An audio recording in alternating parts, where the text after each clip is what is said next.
दोस्तों नमस्कार, मैं हूँ doctor Mithunesh, dentist and professional rheumatologist. Pregnancy में महिलाओं की अक्सर कंप्लेन होती है कि उनके मसूड़ों से खून आता है, जिसके कारण उनके दिमाग में कई विचार चलते हैं, कई शंकाएं कुशंकाएं उनके मन में आती है।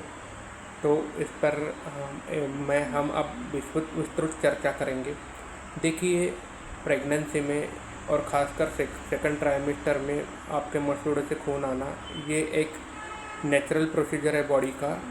जो महिलाओं ने जो हार्मोनल चेंजेस होते हैं प्रेगनेंसी में, जिसमें एस्ट्रोजन और प्रोजेस्टेरोन की मात्रा में कम ज़्यादा होने के कारण आपके मसूड़ों के बैक्टीरिया सेंसिटिव बन जाते हैं, जिसके कारण क्या है कि मसूड़ों में खार जैसा मटेरियल, जिनको कैल्कुलस बोलते हैं, खार यानी जैसे नल के पानी में खार जम जाता है, उसी प्रकार आपके मसूड़ों में भी खार जम जाता है।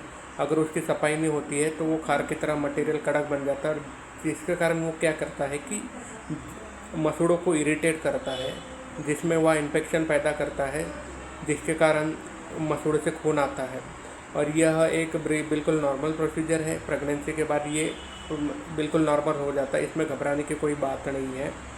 इसके लिए आप प्रिवेंटिव मेजर क्या कर सकते हो, सुबह शाम सॉफ्ट ब्रश लीजिए, सॉफ्ट ब्रश लीजिए और उस पर सुबह शाम ब्रश करिए कि ताकि मसूड़ों में कोई कतरा जमा ना रहे।